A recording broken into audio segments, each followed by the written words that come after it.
All right, Grant, pre-show shenanigans. We don't talk about boxing or UFC really at all, if ever, on this. No. But I thought that this was culturally important enough to mention. Yeah. Obviously, the Jake Paul Mike Tyson fight occurred this past weekend, and I'm not even like I know the UFC fights were way, way, way better. You were talking about Bones Jones.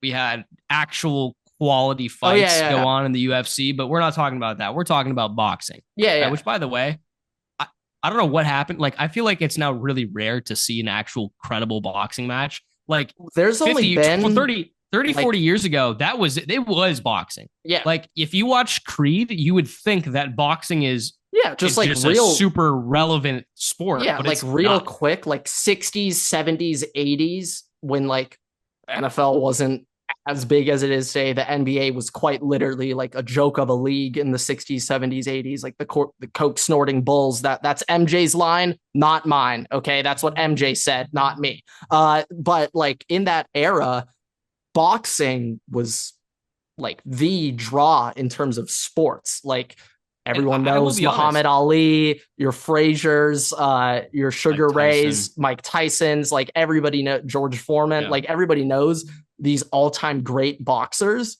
Uh, but yeah, no, you're completely right. Like very low key. I think in our lifetime, there's only been like five major boxing spectacles. Like How there many of was them are like Jake Paul?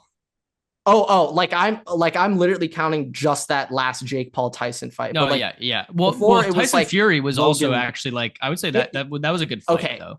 That I was actually a totally good fight. forgot. Like the Fury Wilder trilogy, that was Yeah, like peak literal boxing. Like yeah. people are tuning in not because they're Jake Paul, Logan Paul versus Mike Tyson, Floyd. Like it wasn't like a superstar draw. It was like these two are the best heavyweight boxers right now Mm-hmm. in their primes, and they're squaring up. So like that was it. But in our lifetime, I can remember De La Hoya Mayweather. We were way too young for that. So like I don't Yeah, I actually don't. remember You're that. you're going That over just my head right happened. now.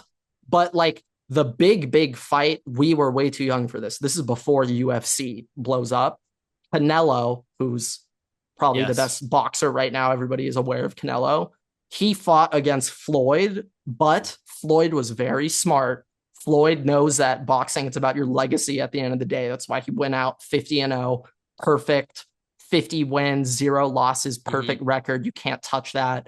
And he fought Canelo when Canelo was like younger than us right now. Like Canelo was like 21 when Floyd fought Yeah. him, and it was not a fair fight. But Floyd knew when you But look at the hey, end of the day, like that'll count. But it's just been that Floyd Pacquiao, that was like the biggest fight of our lives. That was, people forget about Manny.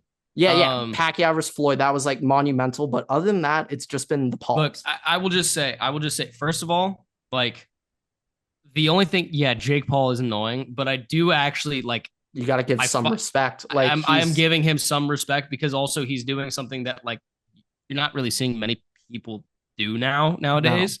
And he has lot like he did fight like he actually has had like a couple good yeah, fights. he went up Um, with Tommy Fury, who's like yeah, one of the best young Tommy Fury, boxers. Yeah, like that was a good fight. But yeah, I just will say like for a pure entertainment factor, if that's the kind of thing that you're into, if you like UFC and stuff, I think we need to get boxing back. Like we oh need to yeah, have it come back. We need to come back. yes, Um, but off of that though, I did just want to say, first of all, fighting a 58-year-old Mike Tyson, questionable quality of fighter. The second thing is oh yeah, when you put in his contract clause that he makes more money by losing, that's gonna draw some oh yeah. questions. And You I make you make believe less there's money yeah, if you make more money by lasting longer rounds, which keep in mind Mike Tyson typically is the fights are done by round like four, yeah, I think right? he has the highest like win to knockout ratio in Yeah. boxing history. But Like a majority of he his fights are knockouts. I think this was his first fight in quotation that made it to the final round. I think that I this don't was think his that's first true fight. because like he has But one off I thought decision. I heard that, but additionally though, when your clauses are okay, don't if you'll make more money for one not knocking out Jake Paul, two you make more money for making it to round 8, three you make more money for making it just past round 4, right? Like you're starting to get some gray areas, and then like My it kind thought of adds. specifically with the fight lasting longer rounds, my thought about that. So he got more for lasting longer, correct, Mike Tyson? Yes, yeah, yes, yeah. So I mean, I was thinking about this. Like, there was a chance that Mike Tyson shows up and just takes a dive immediately. Just he got his payday. That's already set out. I don't know how much they made. I think I was reading the gate was like 20 million, 25 million or Oh, something. they made I they don't know made their what the bag. gate There's a was. reason why Netflix could not, why the platform stopped working. Oh yeah, Um, I mean that's just another thing. Like that was inevitable. Like of yeah, course I don't know Netflix is going to crash. what we were thinking was going to happen, but also if they can't do a pure boxing match between Jake Paul and a Yeah, 58-year-old Mike Tyson, oh yeah, the they got Chris. NFL is screwed. Oh yeah, like I was also thinking this. I don't know if this is true or not, but Jake Paul claimed immediately after the fight, and that's how I think it's sketchy because how would Jake Paul know the viewership numbers mid-fight? He was fighting. Like what? I mean, they probably got But his guys are probably. well, it was immediately after the fight. Like there wasn't time for one of his dudes to tell. So I don't know if it was true, but You're Jake Paul saying he verbally claimed said something or on Twitter? immediately after the fight, while getting interviewed, he said we had over 120 million viewers. I don't know if that's I true or mean, not, I will be but honest. if There is a very yeah, it big was gonna non-zero crash. chance based on just who Jake Paul is that he told one of his trainers to check mid fight and then was Oh, told the numbers. yeah, and I bet Logan Paul the entire time was just live refreshing the viewership. Like Yeah, that's what he cared yeah, that's about. all he So does. yeah, there Yeah, is that. but But I yeah, I mean, mean, we got to give let's credit. Like credit where he's credit's due. I, a if he can just string together like I couple will more big say time paydays, and then we get him like a real fight against a guy that we don't know who his name is, but it's like a legitimate I think boxer. he's got some guys Oh, now who are asking to fight him, yeah, and I like I doubt he's didn't going to take it. yeah, I But didn't quite realize, but like I think Jake Paul's fought like 3 times this year already, but those weren't big fights because they were legitimate boxers, so nobody cared. no, But that's the yeah. state of the But sport. Like, I would just say, purely speaking, Jake Paul did scale up for this fight, at least from what it seems like. Like he put on some weight to be able to fight in this, and purely out of the I don't know 2 or 3 Jake Paul matches that I have watched, I like it's a little bit more entertaining it's a little bit more heavyweight of a little bit more of a heavyweight belter. So yeah, I feel like for the uh heavyweights, it's like you always know one punch that could oh just it's be slug night we're night. slugging, That could and be it. that's I always think that it's more entertaining than Oh watching yeah, just the you're reaching out, yeah. just kind I of mean, when like you think boxing, like you prancing think around, heavyweights. Like you slugging. want to see Yeah, the knockout, you want to see yeah, that, and yeah. hey, we might be getting back there. I don't know who the rest of the competition looks like, but We'll find out. We'll Jake see. Jake Paul is quite the draw right now. Yeah, yeah. Yeah, but all right, that's gonna do it for the pre-show. Without further ado, what is going on, everybody? Welcome back to another episode of the Waterboy Podcast. It is episode 275. Nice round, clean number for everybody. College football playoff picture was shaken up yet again. We have a massive week 11 of NFL football to discuss. Yeah, no, and big time fight weekend. Kind of just went over that. But I would say real quick on the UFC, uh, just watching John Jones just absolutely just demolish Stipe. It was just like, oh yeah, he's still there. And just real quick, like I found out, I think it was around 10-ish years ago, John Jones started like ton of off the octagon issues, a lot of Yes. outside problems preventing him from fighting. And I remember hearing around that time that John Jones just stopped training for fights. Like It wouldn't he really doesn't surprise me. he doesn't train anymore. He's like, I'm just so much better than everyone. Like I can just show up, be in my weight, and that's enough for me to just win, just showing up. And like just to hear that, and it's like we're talking UFC here. Like if you show up unprepared, there's a chance you get knocked out, and he doesn't care. He's like, yeah, I mean, it is objectively unfair when you look at that Um, dude. He just has yeah, the he's built longest wingspan in UFC history. It's just he's built out of a lab. It's not fair. Okay, Grant. I want to start with the NFL today, and I want to start with it specifically because it's what I have to say kind of relates to the Chargers and the Chargers game and Okay. all that stuff. All right. So first of all, I wanted to state this, and you'll know exactly why because this is what I do. Um, Okay. during the game, during the game, Grant, or maybe directly after, Jordan Schultz, NFL reporter, beat writer, all the Yeah. Jordan Schultz, right? Yeah. He tweeted out that he got a text from an NFC GM that said the amount of regret some teams have for not hiring Jim Harbaugh when they had the chance is very real. That GM is 100% Ryan Poles, Grant. It wasn't said, but it 100% is Ryan Poles. There's no doubt about it in my mind. That is Ryan Poles. Yeah.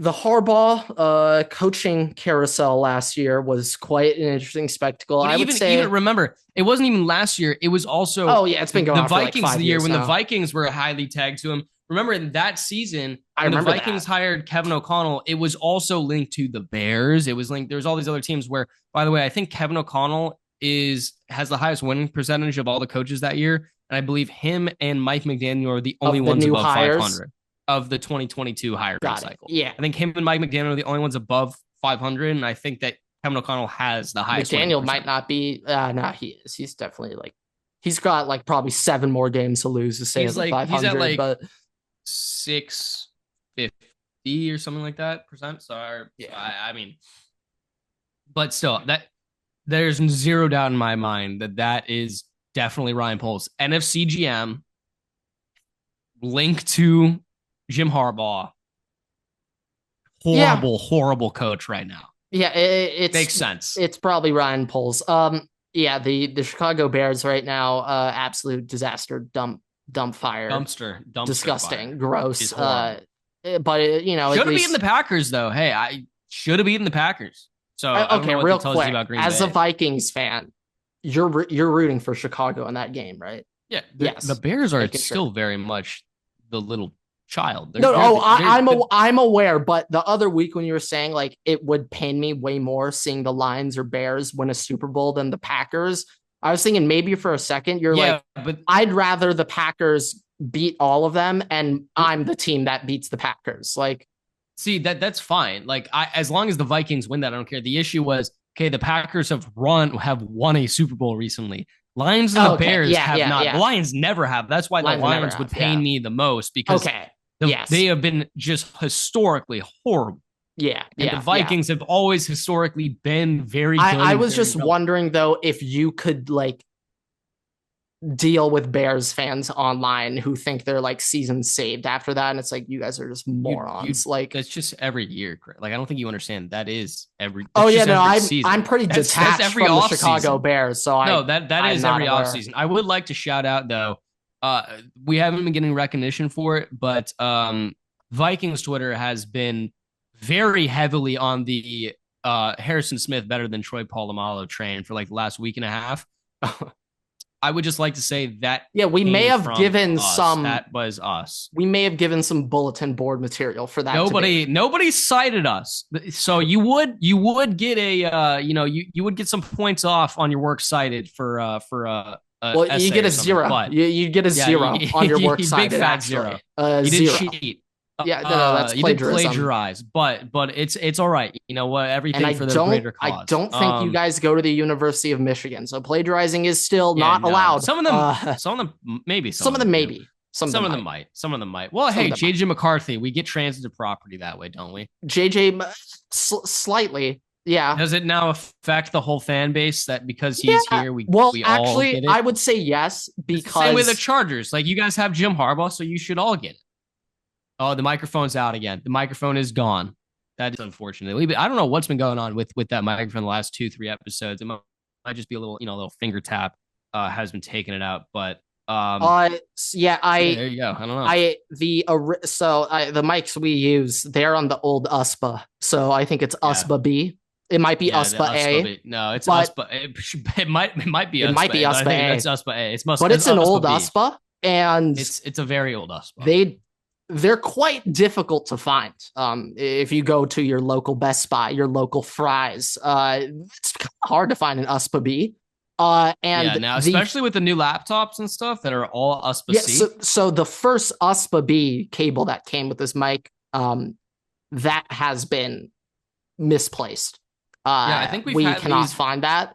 Well, you've lost your original USPA B. My USPA B, that is currently somewhere. Not in my possession, but somewhere in the world. And to combat that, make up for it, we had to use a substitute USPA B from my like graphing calculator. And let's just say it's not the cleanest. No, it probably falls out a little bit. That's my Yeah, guess. It just keeps falling out. You yeah. might as well tape that. We need to get you some duct. At this point, screw it, Gorilla Glue. Just get that thing in there, just around that outside plastic. I would imagine USPA Bs are like liquid safe. Like you could probably dump it in water and it still works. It's probably still fine. I would imagine that. But yeah, there's been some issues with the USPAs. But oh my God, going back to that point on the fans. One thing, I went to the Chargers game last night. I was there. Yeah. I almost thought I was going to have the full Chargers just in peak mode, like go up massive at halftime. Everyone's I'll be honest, if you guys lost that, I was expecting a TikTok out of you. Oh yeah. No, you guys were going to get it. But like it was just as Chargers as it could get. But the one thing, quick shout out to Chargers Bolt Up family. Okay. I would say that crowd, Everett, was 80% Chargers. Not a lot you exist. Of Cincy. You exist. And I was fully expecting to go into that a 60-40, 70-30 Cincy crowd. No, it was a Chargers crowd. Other thing that I will say, though, what you were talking about, JJ, Michigan, Vikings kind of goes hand in hand. The second most popular jersey I saw, other than Chargers jerseys, was Justin Herbert Oregon jerseys. By far the second most popular jersey there. Not even close. I was gonna guess a retro Harbaugh quarterback jersey. I did not see any Harbaugh jerseys. If you, I may need to cop one. That sounds fire. You might have to. That sounds fire. That sounds fire. That literally that was the first thing that came to my mind. You're talking about jerseys. I didn't see any. 100% expect to see some Harbaugh Chargers jerseys. I would say you kill two birds with one stone. Of the former players, I was shocked I didn't see that many 13 Allens. I thought I'd see a lot more 13 Allen jerseys. So that would make sense. But the most common former Charger jersey, without doubt, Mike 33 Williams. Eckler. 33 Eckler all over. That would everywhere. Yeah, fan favorite guy for a little bit. So many Ecklers. I was like, oh my God. Like, we're not giving any credit to Mighty Mouse anymore. Like, he's dead to me. Any Phillip Rivers? Yes. And Junior Seau. Ton of Seau 55. What about my favorite? Not enough Tomlinson 21. Ryan Matthews? No, didn't see any. No, didn't see any. That's my bag name. No Woodheads. I was like, one of my bag names is always Ryan Matthews. Yeah, no. That's like the definition of your third down running back in the mid 2000s. If you were growing up in LA in the early 2000s when there was no football team there, so you either had the Chargers or the 49ers. Your dad's we're not counting the Raiders. Team. Well, yeah, but keep in mind that's a little bit of a later extension, right? So you're now thinking in California. Like for me, when I was in LA, right? When I was living there, yeah, I was looking at the 49ers Chargers, right? And then I got my dad's team when I was like 3 or 4 years later. Like it was still me finding my team phase. Okay. But my point being was if you lived in LA when there wasn't a team, right? You either had the 49ers or the Chargers if you were cheering for an in-state team. And at that time, Ryan Matthews was the running back. So you would have a lot of kids who knew who Ryan Matthews was. Yeah, I just grew up like Phillip Rivers, Antonio Gates, like all the Chargers legends are just ingrained in my mind. But like LT was at the game. They had a like throwback Jumbotron from when LT was playing, and it was like a 2004 awful green screen edit, but it was like perfect for that era. And it's like a montage of him like dancing and stuff. And Man, it's there you like go. as 2004 as it could get. And then at the very end, they just pan. It's just LaDainian Tomlinson just there. And I'm like, oh my God, like he's here. Like Noted. we're not losing today. We're Yeah, but not no, losing. if any Chargers fans are listening, I know Grant's going to do it now, but this is your opportunity to go buy a Harbaugh Chargers jersey. Oh yeah, Like this now is that this yeah, this now is that you it. mention it, I will also say objective. I'm being pure objective here. Okay, I'm trying to take my Chargers fandom out of it. The navy blue Chargers jerseys are without question the best. Not even The dark blue, comparable. navy, yeah. Not comparable. How And much better those we're are. also those ones, but also so I think you remember when you and I had PE and we'd have Jersey Day, and I would always wear the mesh this is why Ryan Mathews is my guy, but I would wear the mesh, the old retro like mesh, Ryan Matthews Here, jersey let me because it pull it out was real quick. Keep still talking. Adidas. I got one. Uh, Keep going. but that's what like that's also it is the retro mesh navy blue jerseys as Grant goes and is trying to find this. I think it's Junior Seau, but he's going on a hunt. But that is the best. It's always the mesh. It's not in the navy blue. It's the powders, but Powder's still nice though. This is my throwback when I was a kid. But this OG Rivers right here, Yeah, we're talking. yeah, that is not fitting you right now. Yeah, I don't think. Don't think I'd fit into this one. Yeah, no, my son will be wearing. This is a youth medium for 10-year-olds, so I don't think I'll be fitting in this. Yeah, no, that'll be saved for the son though. This your is son, for my son or daughter, or daughter, or daughter, or daughter. Does not matter. In Philip Rivers fashion, the more the merrier. So yeah. But no, like the retro navies with the mesh style. Oh yeah.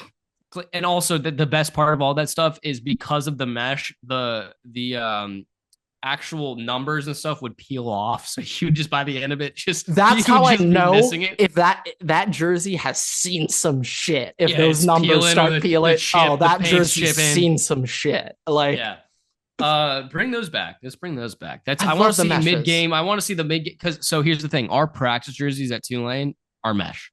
Like the jerseys are mesh, and the best part of it, the numbers. You'll just be mid practice. One of the guys will come by, the numbers just halfway peeled off the jersey. Just be like, that's how you know you put a good day of work. Let me go fix that. That's how you know you got a good day of work, and those numbers start peeling. Oh yeah. But look, I did first of all, I wanted to give props to J.K. Dobbins. All right. Oh my God. Broken fibula, torn ACL, torn LCL, torn meniscus, torn hamstring, torn Achilles. I think you're gonna go where I think you're gonna go with this, but comeback player of the year. Yes, but this goes into a second point I wanted to talk about. Okay. All right. Obviously, Sam Darnold turned back into a pumpkin. Even if they could do comeback player of the year that way, it doesn't matter. He's not there anymore. But J.K. Dobbins has dealt with that. Currently speaking, what are the odds? Do you have them? Joe Burrow, Grant, is also coming off an injury where people were talking about it was his wrist ligament, right? And people were like, let me finish. People were like, hey, this guy might not ever throw the same way. And people were criticizing him the first couple of weeks, right? Grant, Joe Burrow currently has 3,028 passing yards, 27 touchdowns, 4 interceptions. He should be an MVP right now, except the Bengals are 4-7. Fire Zach Taylor, first of all. But second of all, this is where you get interesting, all right? Yeah, obviously, J.K. Dobbins by a pure story comeback I think it should go to standpoint. Burrow. By a pure comeback story standpoint, J.K. Dobbins, dude, like coming back from 6 different broken bones, crazy. torn ligaments, whatever, like having this season, absolutely incredible. But Joe Burrow is quite literally it should go putting up MVP numbers. Yeah, no, it should. Also, by the way, I actually kind of want to check these stats because, all right, I was gonna say right now I feel like we might be kind of on pace for a multiple 4,000, 5,000 yard passer because it is week 11 right now. There's only one quarterback above 3,000 yards in this Joe Burrow, so that's definitely not happening. Yeah, but I mean, just statistically speaking, everybody's talking about, oh, look at Lamar Jackson, what he's doing as a passer. Look at what Josh Allen is doing this year. That's why he should be an MVP candidate. Joe Burrow currently has better stats than all of those guys. So Yeah, I think I was reading something in losses this year. Burrow has like 19 touchdowns, yeah, two because picks.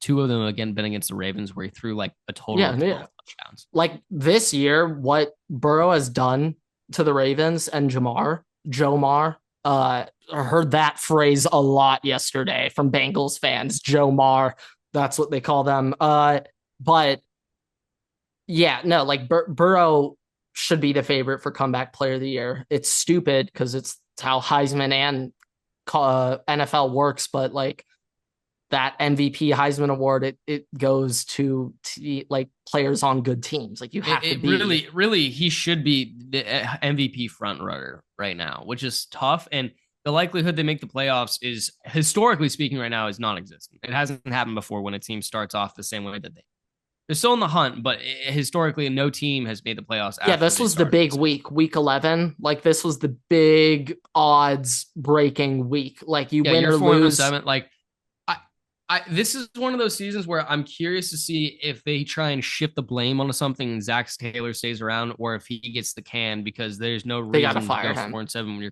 when your quarterback is doing that. Another thing, So now I know a lot of Ohio State Bengals fans on Twitter just by nature, and their big complaint right now was this past or last year. He was like, the Bengals like almost made the playoffs with a backup quarterback, like proving that the pieces around Burrow like were there. And then this past offseason, they quite literally downgraded in every single position. yeah, Like that their offensive front line office is did not do a horrible. good job. Oh Offensive my line is God. like The first if they half, Everett was hilarious. if they Every don't third down. invest, if their first round pick this year, which is going to be high, is not an offensive tackle, there's going to be some very large questions asked about that front office. Yeah, they just have questionable decisions that they make. Very questionable Like, don't get me moves. wrong, their roster is built like they have weapons. All right, they have some guys on defense, but you need to fix the corner. And the secondary is just garbage. All right, Oh my God. Like and the Quentin offensive line is Johnson is garbage. just out there looking nice. Like, But I like, mean, you have Joe Burrow and you have Trey Hendrickson, who's considered one of the consensus best pass and rusher he's in the very NFL. good. Hendrickson's He's very, incredibly good. very good. By the way, Saints, that's what happens when you spend too much money on other guys. You can't re-sign guys who are actually very good. So that's why you don't spend so It's much just money crazy on to think Cam though Jordan that when he's like 32. all of those dudes were like in the same class for the Saints. Same draft. Yeah. I think the Ridiculous. I think the last one might be Alvin Kamara. He might be the last one on that Yeah, team. because Lattimore's gone. So it's Lattimore's Kamara's it. gone. Ramczyk, I think, medically I think he's retired. hurt. Yeah, Um, hurt or something. Marcus Williams is on the Ravens. Marshawn Lattimore got traded. Hendrickson Yeah, is gone. Who was their other? I guess was Azalone also that draft? I think he's on the Lions now. Anzalone. I think he's on the I'm Lions. not sure. So, Can't well, I say I know know he's on the that off Lions the now, but top I of just my don't know if head. he's that draft or Well, not. he's now out, I think, for like 2 months. He broke his Oh, forearm. I didn't see that. Yeah. Oof. Um, but yeah, I mean, it's gonna be Still interesting. think he should be a Viking, but you know, that's a different We got the topic. gank. We got the Yeah, gank. I just need both of them. Also, Oh my also, I think God. Anzalone plays middle linebacker, and we do have Blake Cashman, who is from You know, it Minnesota. So logistically we doesn't make we sense, but can't for the do that. And Viking also hair, for the hair, yeah, but also what it, like he maybe if he wasn't good and we could sign him as a backup depth guy, yeah. But for the fact he's good, you have to get paid starter money. We can't replace Cashman because he's from Minnesota, and yeah, no, Ivan it's a Pace. fun, it's a fun thing. You can't replace Ivan Pace purely for the fact that his name is Ivan Pace. Yeah, no, like, Ivan Pace. It's like you're a football player. yeah, a football guy. Football player. Guy. Yeah. His position should be football player on the team website. Like, well, that's Josh Metellus. Sorry, that is what Josh Metellus' role is, just football player. Yeah, no, we need position. more football players in the NFL. We have too many specialists. But I mean, Grant, let's just quickly look over this game slate before we wrap up. With Bills Chiefs. Bills Chiefs for first and foremost. That was a massive win for the Bills. I also want to say, though, the Bills, they score the touchdown to go up 10, I believe, or to go up 9 with like 10 minutes left or 11 minutes Yeah. left in the fourth.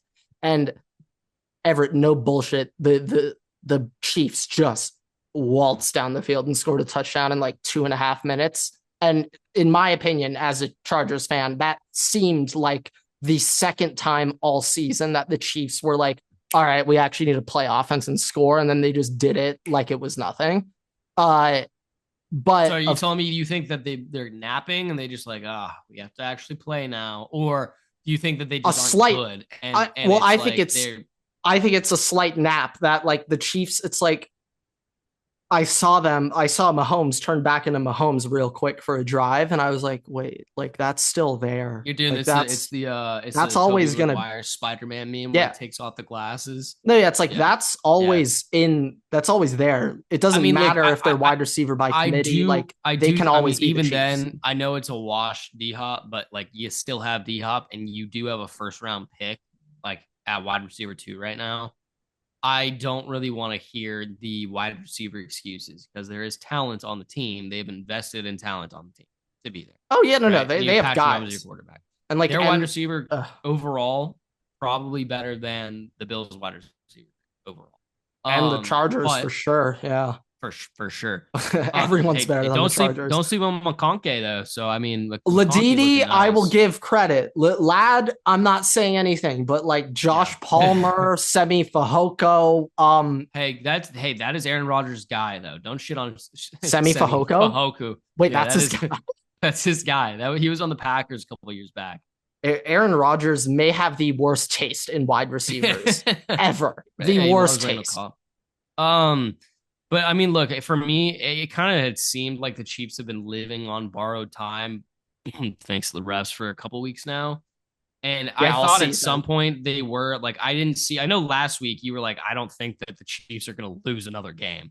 I mean, that was just pure fear. Fear of God was installed in you. Yeah, there was no logic behind that opinion other than the fact that like it would be so Chiefs that they go undefeated, perfect season to 3. Also, though, after I kind of read that Mahomes versus Brady in the undefeated season stat line, and Brady just blew Mahomes out of the water, like Mahomes not. It was kind of apparent to me that they had lived on borrowed time, and if anybody were going to do it, it's the Bills. And the problem now, Grant, and I don't want to say this, but the last 2 times the Bills beat the Chiefs in the regular season, the Chiefs won the Super Bowl. So, did they beat them in the regular season last year? Yes. I do not remember that was on the Kadarius Toney was across the line of scrimmage when Travis Kelce lateraled it to him and they ran it for a touchdown to call it back. Never mind. I remember it perfectly. Never mind. Thank you for that. Boy. But I mean, it's a great day to watch the Chiefs lose. It's always a great time. They should have lost the Broncos. But interesting enough, though, right now, I believe the playoff picture has 3 AFC West teams in picture. Yeah, I saw right now Chargers are currently wild card 1 seed, have that 5 seed. Broncos, I believe, are 6-5 also. Like, they're frisky. They currently are in the wild card though. Yeah. And I believe the last spot would then be no, not the Colts. Could it be the Colts? Could it? That's a very good. I don't know. Wait, no, it's going to be the Ravens or the Steelers. Oh, one of those. Yes, forgot about them. The Ravens. Yeah. Yeah. And hey, we got the Harbaugh Bowl next week. Baltimore coming to town. Yes. I believe it's Monday Night Football next week. So, boy. I will say that the NFC picture is looking interesting right now because you got the Cardinals. The bus right now is the first in the West. You got multiple teams in the North playing like the 49ers might not make the playoffs. Right? Oh, yeah. They're in out. 3rd place in a competitive NFC West.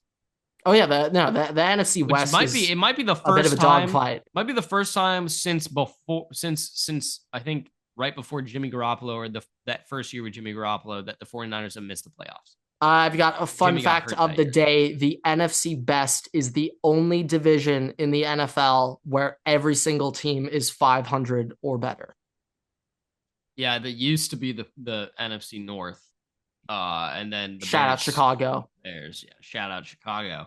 I believe the Vikings play them On this next total week. win loss record, NFC North is the best. On total win loss combined. Well, yeah, that doesn't surprise me at Yeah. all. Yeah, that doesn't surprise me at all. Yeah, I mean, look, the Bears, the other interesting Bears should have beat the back. Like, I think the vibes for when we were talking about when we made our picks were like the teams kind of are sorting themselves out now. Should be our time to be able to lock in and pick the Yeah, I think teams. this past I week was the honestly true think separation week where well, I don't think that's the case because I think in traditional value you would see that separation, but we have the Packers barely beating the Bears. We've got the well they're Commanders. they're all like shit. Well, the Bears. Packers aren't the Oh, I Packers thought you aren't said shit. That's my Patriots. I thought point. you said Patriots. I No, thought I said Patriots. no, no. Well, the Rams barely beat the Patriots too, by the way. Yeah, But the Rams are questionable. but like I thought I the had higher hopes. Falcons lost to the Broncos. Bad. Falcons were good. Bad. Very bad. We haven't seen the Texans yet. Like Colts beat the Jets, but that's still kind of a gray area. Like I don't know who's still good out of that. Well, I'd say both of them just aren't very good. The only thing that we can confirm is that the Jaguars suck. That's the only thing we can. Jags suck. The Browns suck. Yeah, The Raiders suck. The Giants suck. The Bears suck. The Panthers objectively suck, but it's like David Canales isn't like that bad. So it's like, David Canales deserves to have that job. Yeah, he but deserves it. It's a suck, but it's not like that GM though. Really bad that suck. GM should get fired. Yeah, that GM should get fired. Yeah, I would say though, like right now, there's a handful of teams where I just can't get a read on them still. That's my point. That's my point. It's harder this year than it has been before. Yeah, like Colts. I think I got a read on the Colts. I would say though, no, it's the NFC West: Cardinals, Rams, Seahawks, Niners. Like all four of them. It's like I guess Arizona. I guess. Grant, I just want to. Can I just stipulate something real quick?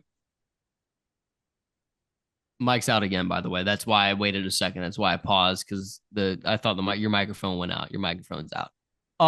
But while you're fixing that, Evan McPherson, who's their kicker, basically not putting the whole blame on them because it's a team sport, but has basically cost the Bengals 3 or 4 of their wins this year.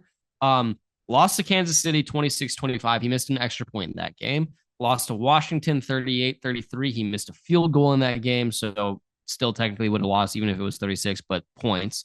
Lost to Baltimore 41-38, which he missed a field goal in that game. And lost to the Chargers, where he missed 2 different field goals in that game. Should have been a 1-point game to the end of at the end of regulation, I guess technically. But yeah, just interesting little fact. But Grant, I don't know if you have anything else in the NFL. I was going to say just we can just move over to the college football playoff. Yeah, I'd say my last closing comment was just I'm impressed the Steelers were able to gut that one out. I actually this should be the last take. That was impressive. This should be the last take. What the hell happened to NFL kickers? In September they were drilling 70-yarders like it was nothing. I'll tell you what. Did Urban Meyer Will kick Reichard every single kick? That could be it. It wasn't Urban Meyer who kicked every single kicker. Okay, yeah. No. Reichard got hurt, and that's it. That's why. That's why. I also thought it was hilarious Justin Tucker complaining about the surface of the field in the same game that Chris Boswell went 6 for 6 kicking. I didn't see that. That was hilarious. He was complaining about the field, and it was like, dude, Boswell kicked on the same field and went 6 for 6. So you can't really say that. Grant, I want to start off this college football quick segment with a fun fact, Grant. I believe so all 4 of these teams I'm going to talk about are in the American Conference. I believe I'll get to this in a second, but ECU, Rice, Temple, and FAU have all fired their head coach this year. All those teams have fired their head coach. So that's 4 teams out. I believe all four teams. I don't know if I don't think that meant to be ECU. I think it meant to be uh, a different team. But anyways, I believe all of the FBS teams this year who are owl mascots have fired their head coaches. So every team that's an owl has fired their head coach this year.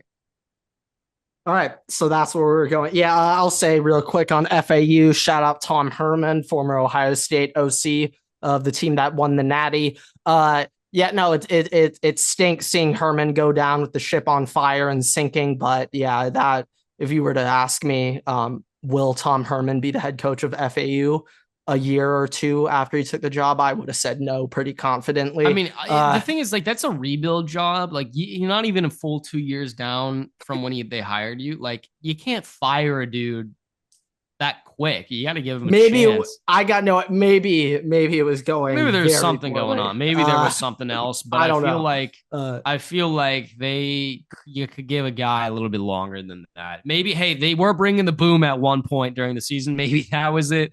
Maybe Big AJ or Justice called up was like, hey, this is not bringing the boom.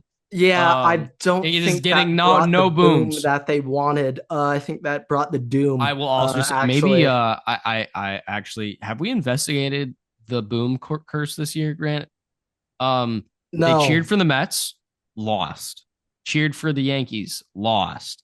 Made an appearance at FAU had the Stadium. Yankees. They had the Yankees. The Rizzler was cheering for the Mets. I believe they also did something for the Mets though, and they lost. I don't think for the Yankees. I know they did. But I don't think they were. I'm talking about giant all incorporate. Anybody related to giving booms? AJ right? would be giving credit to anybody both. Related to giving booms. That includes the Rizzler. Okay, we're just talking about the expanded boom the universe. Expanded boom universe. Mets lost. The EBU expanded boom. The EBU. Yankees lost. FAU has now fired their head coach after they made an appearance. I believe the Knicks lost the day that they went to their game. I don't know where else that they've been, but I feel like that there might be a new curse among us. Yeah, we got them, Sabrina Carpenter, and no New Jerseys have been worn though. No New Jerseys have been worn for Sabrina.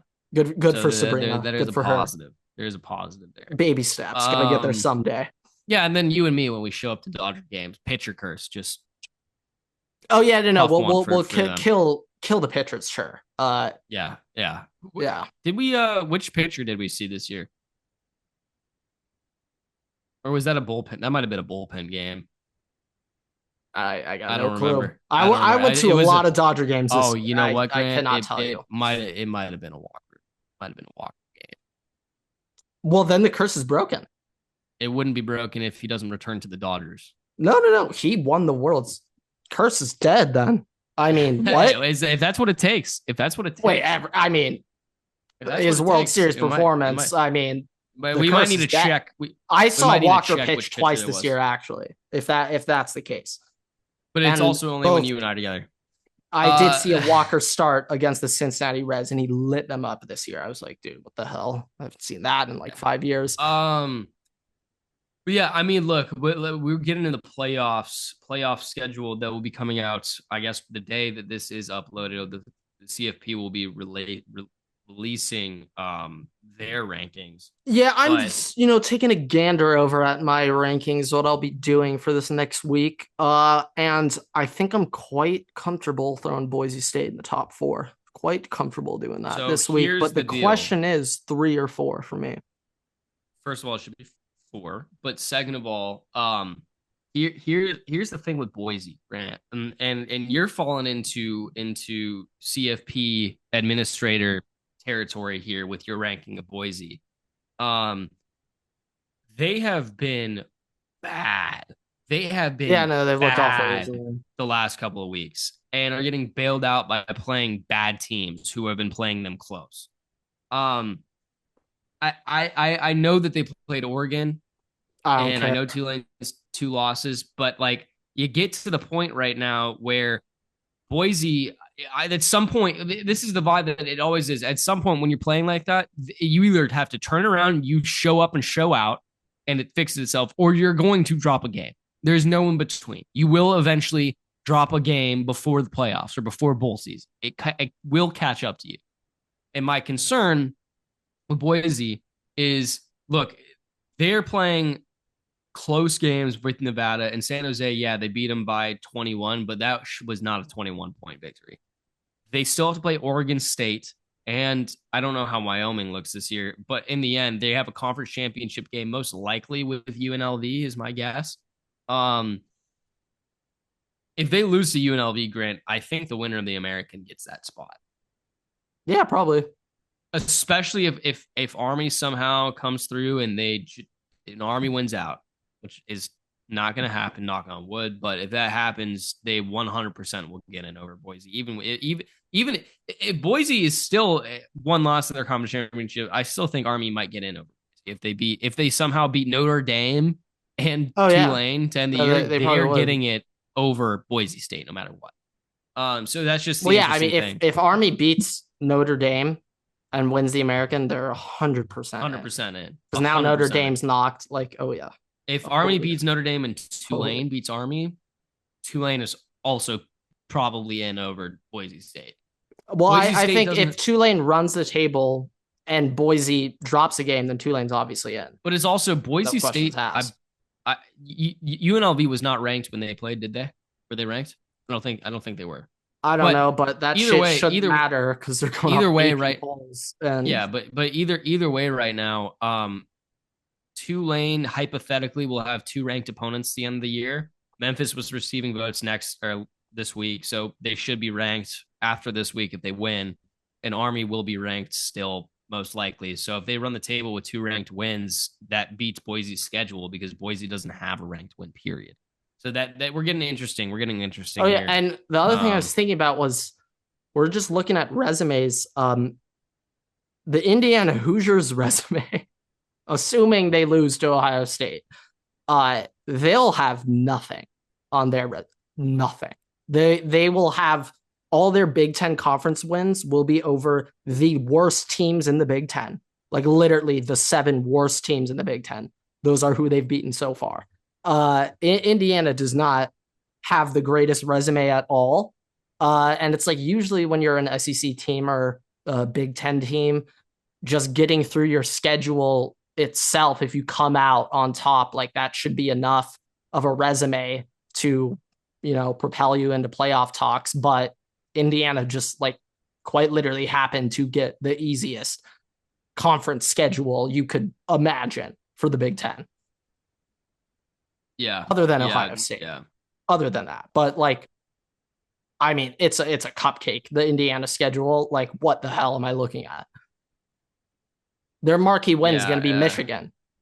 It will get interesting though, because now let's also look at the Big 12 situation going on right now because BYU lost, right?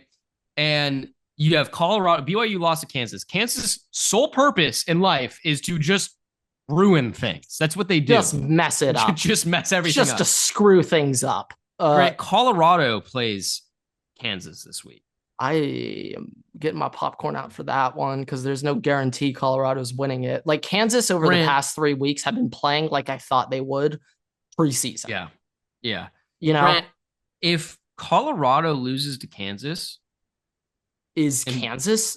No, they're not. They would be 4-6. No, they're not. If that happens and BYU loses the conference championship, we have two G5 teams in. Yeah, yeah. So that's where it gets interesting. I don't know if that works out exactly like that. Maybe BYU can win, and I think that's correct. Like that should be. I believe that is the map. So hey, things are not dead yet. Things are not dead yet.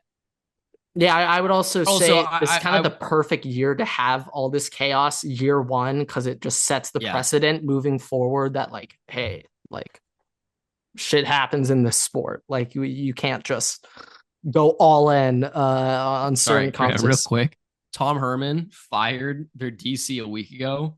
Herman now just got fired, and that former DC is the interim. Yeah. Yeah, that checks out. Yeah, Herman has a history of burning some bridges with his assistants and other coaches on staff, so that checks out. But yeah, I mean, the last thing that I kind of wanted to talk about is in the grand scheme of the Heisman campaign, I'm assuming you've seen this stat. There's a set of Ashton Genty with how many defenders in the box, Ooh, and I've how not many seen yards this. per. I'd love to see this. Okay, I would love to see so this. You can let send me it to me real quick. yeah, I did not save it. I That's all gotta right. find it. Um yeah, so this is it. I'll just say it to you, all right? Yeah. Ashton Genty yards per rush by defenders in the box, all right? So 6, 7, 8, or more than 9 defenders, all right? I'll start with how many attempts he's had for each. 50 attempts with 6, 86 with 7, 48 with 8, and 23 attempts with 9 or more. All right. Grant, Ashton Genty is averaging 7.2 yards per rush with 6 defenders in the box, 10.2 yards per rush with 7, 7.9 yards per rush with 8, and 2.2 with 9 or more. All right. The 7-man box stats hilarious. That is 10.2. hilarious. He Wait, what is with it against 6? 6 is 7.2. 7 is 10.2. Yeah, no, it goes up. I 8 love that. is 7.9. Still more than 6. And then with 9 or more, it drops down to 2.2. And that's not great, but that's 9 or more defenders in the box, right? That's engaging. No, that is very impressive if you're still averaging 3 yards a pop on a 9-man box. If you can average 3 yards against a 9-man box, it's like you get the ball on the goal line every single time. You average 3 yards. If it's a 1 yard to go, the analytics tell you give them the football, regardless how many are in the box. So yeah, but that is a Heisman stat. All right, and I'm sure ridiculous. You've at least seen the Ashton Genty versus Dylan Gabriel versus versus Travis Hunter, and Travis Hunter has snaps as one of his stats. Like, I know, hey, I'm not dissing Travis Hunter. Just he's a dog. He's a fantastic player, but I also have seen this. All right, and it's going through the position. Best running back in the nation right now is Ashton Genty. Best corner is Will Johnson. Best wide receiver is Tetero and McMillan. Travis Hunter is a jack of all trades, ace of none, right? Master of none. He is not. I mean, I saw that. I'll say this though: if there might be one specific aspect of football where I'd say Travis Hunter is the best, it is ball skills. That dude. No, ball skills. How am I looking at? Like what? Pure athlete. Yeah, pure athlete for sure. Crazy. But the difference is like, yeah, he's doing that stuff. But looking at that stat line from Ashton Genty, Grant, I don't care what Travis Hunter is doing. Seeing that he's averaging 7.9 carries with 8 men in the box. It's ridiculous. It's ridiculous. I think though it's a way closer. Like this might be the best Heisman race I can. No, it is. Oh, the microphone probably just went out. I just heard something. No, it is objectively an extremely close race. And don't get me wrong, I'm not trying to slight Travis Hunter at all. It might sound like it, but I'm not. But I do think that Ashton Genty has put up the best Heisman resume of all of the players. You want to talk about Heisman moments? All right, Ashton Genty has those, but the biggest one is Ashton Genty just standing like Mike Myers in the backfield, right? You want to talk about a Heisman moment? That is his Heisman moment. It's just him standing in the back. Heisman moments. He might be playing back and forth. Dylan Gabriel might have his Heisman moment, but it doesn't compare on that level to me as Ashton Genty. So that is my TED talk on that. And I think that as a pure, like, if Ashton Genty breaks Barry Sanders' record, hands down, he's winning it no matter what. But if he doesn't, it's still a close debate. I still think that he deserves it. And I mean, that's just my. Yeah, I'll say about Travis Hunter, it's like I've been like shocked how like he actually is like putting up like nice numbers and stuff too. Like he isn't. It's not that he's just running cardio out there on both sides of the ball. But sometimes he has though. Ashton Genty is having a ridiculous season, and would make me happier than if he became a Los Angeles Charger. Oh my God, I don't even want to imagine what. Oh my God, I can't even let my mind go there because it will become a La La Land fantasy, and I know that's not going to happen. Edwards instead. No. 100%, dude. Like Khalil Mullings just has Chargers written all over his name. I mean, for reference, yesterday we're on the 2-yard line. All right, about to score. Harbaugh takes J.K. Dobbins out of the game and puts in fucking Hassan Haskins.